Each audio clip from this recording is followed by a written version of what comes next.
민주당이 추진 중인 검수완박 법안 입법을 두고 정치권 갈등이 격화하고 있습니다.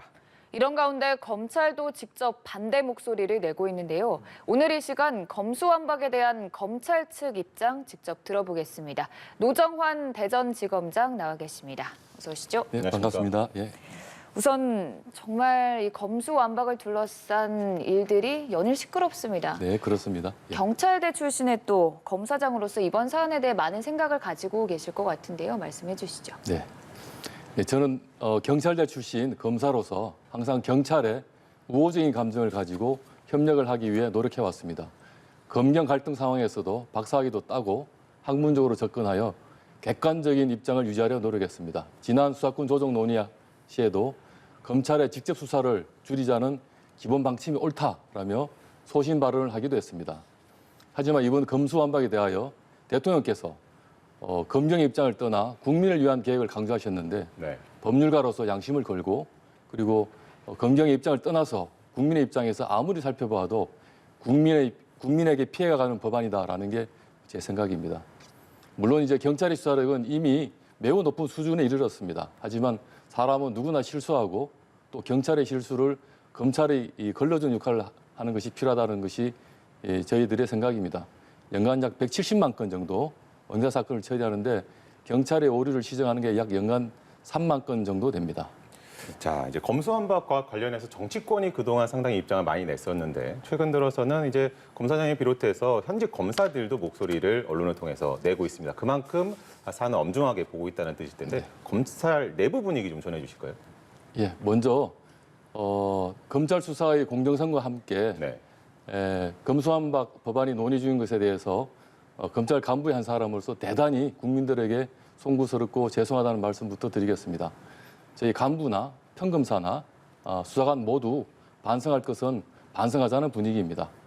다만 검찰의 수사권, 공소권, 집행권 중에서 공소권만 남기고 모두 폐지하자는 이 법안은 헌법이 규정하고 있는 검찰청을 폐지하고 헌법에 규정되지 않는 공소청을 신설하겠다는 의미로 저희들은 이해하고 있습니다.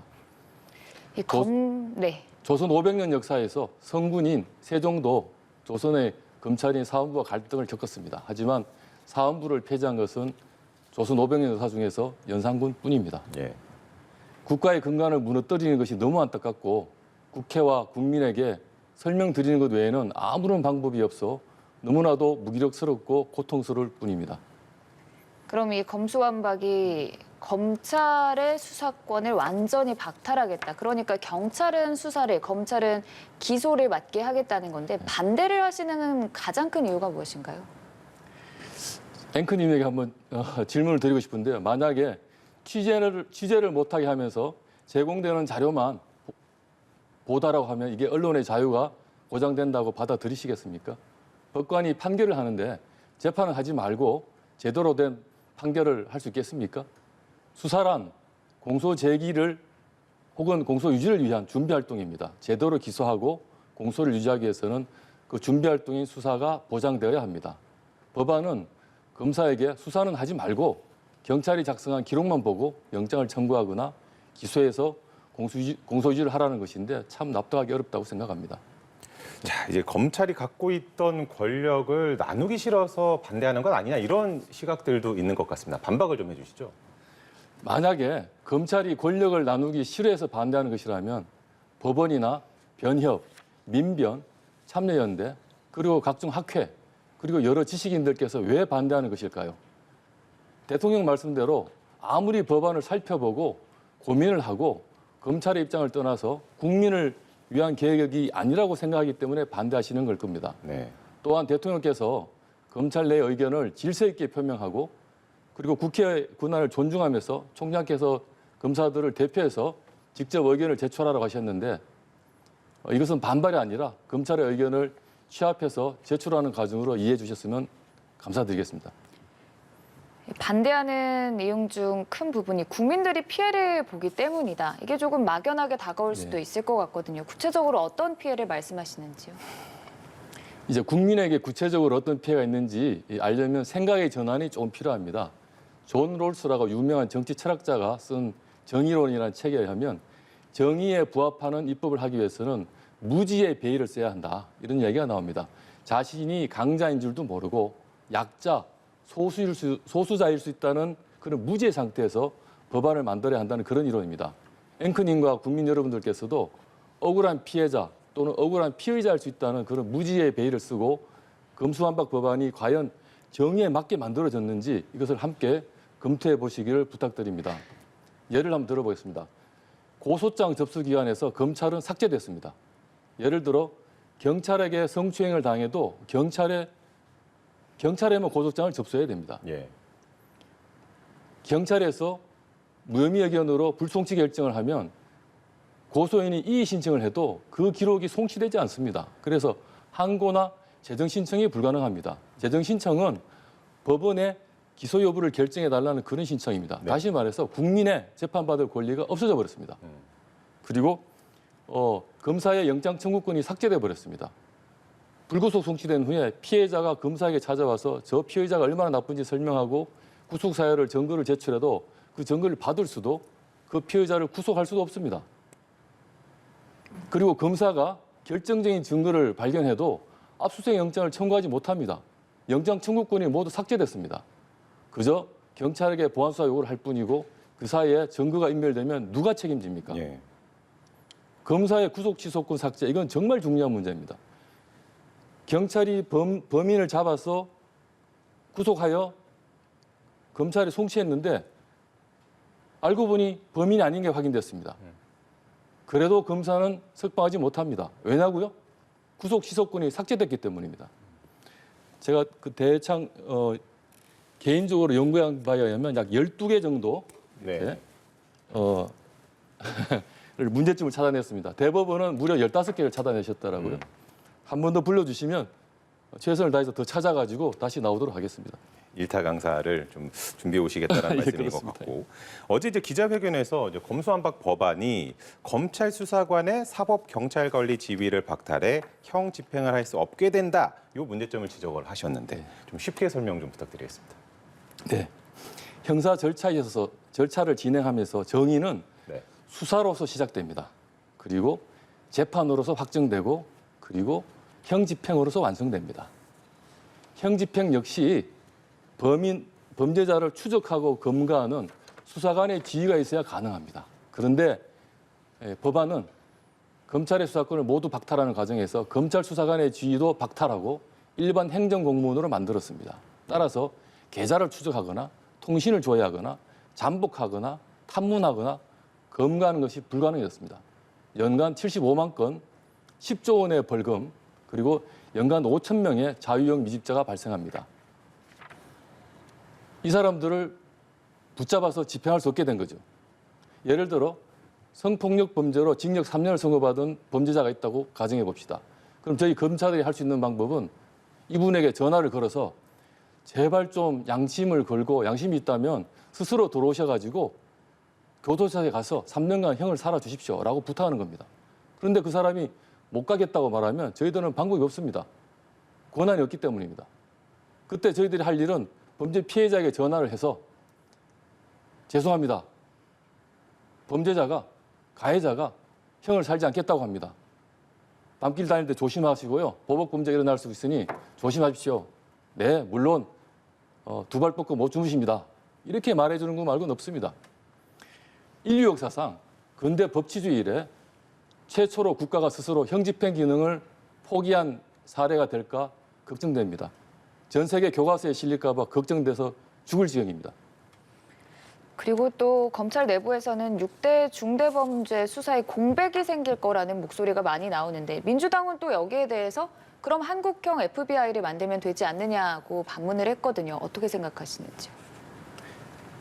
이번에 만들어진 공수처가 1년에 한 건을 기소했지 않습니까? 그래서 한국형 FBI를 제대로 만들 거라면 제대로 정착해서 수사 역량을 갖추려면 최소한 10년을 걸릴 것이라고 생각하고 있습니다.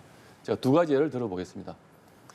남부지검에서 금융정권범죄 수사를 하고 있는데 합수단이 해체된 이후에 범죄 대응에 커다란 공백이 생겼습니다.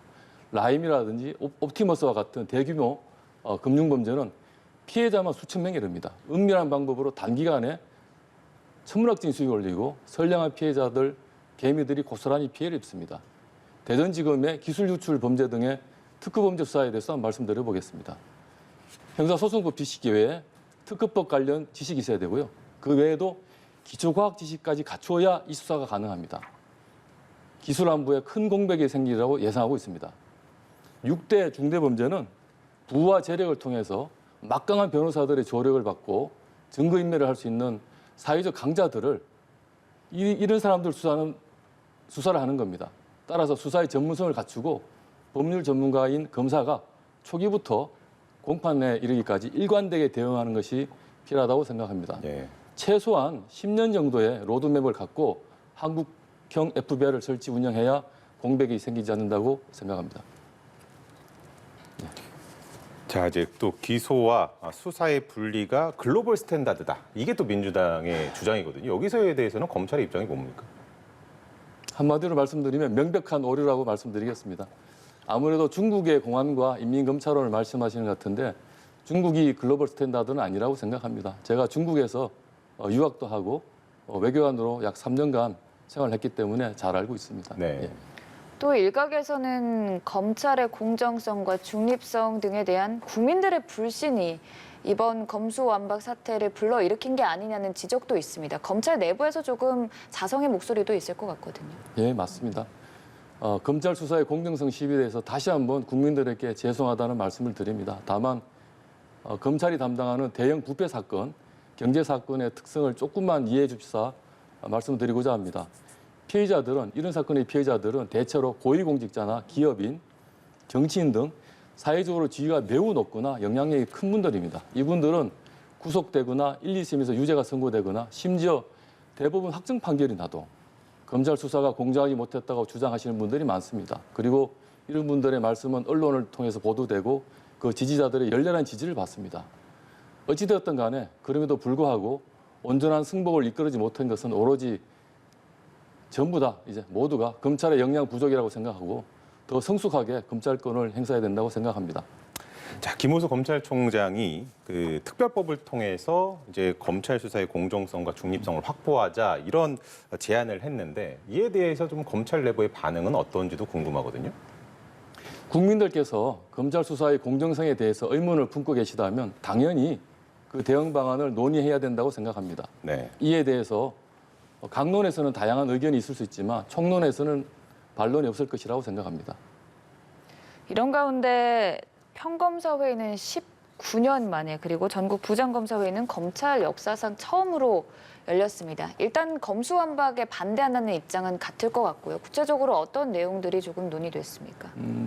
대통령께서 검찰 내 의견들이 질서 있게 표명되고 국회의 권한을 존중하면서 검찰총장께서 이런 의견을 모아서 직접 제출하라고 하셨지 않습니까? 그래서 그 말씀에 따라서 검찰의 의견을 취합해서 제출하는 과정이라고 다시 한번 말씀드리고요. 네.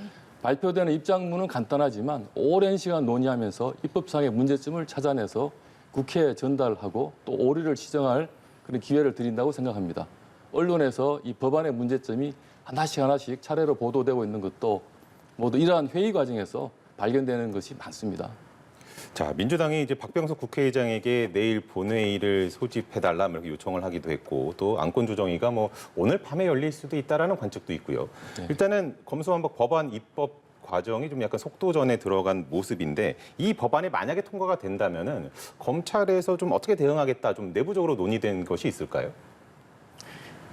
정말 안타깝게 짝이 없습니다. 검사에게 무슨 힘이 있겠습니까? 건국 이래 정치 권력보다 검찰 권력이 강했던 적은 한 번도 없습니다. 저는 제가 언제까지 검사를 할 수 있을지 알지 못합니다. 당장 인사가 나면 내일 어디에서 근무할지도 모릅니다. 저희 검찰은 그저 진심을 담아서 국회의장님과 대통령님께 호소드리는 것 말고는 방법이 없습니다. 제발 한 번이라도 법안을 읽어보시기를 그리고 위대한 의회주의자 그리고 법치주의 수호자라는 영예를 누리시기를 간절히 희망하고 있습니다. 특히 인권 변호사라서 존경받는 법조인 삶을 살아오신 대통령께 최후의 영광된 결단을 내리실 것이라고 굳게 믿고 있습니다. 네. 알겠습니다. 네, 오늘 말씀 여기까지 듣도록 하겠습니다. 뭐 검수완박이로 정치권 굉장히 좀 시끄러운 상황인데 어떻게 진행될지는 좀 더 지켜보도록 하겠습니다. 오늘 수고하셨습니다. 예, 감사합니다.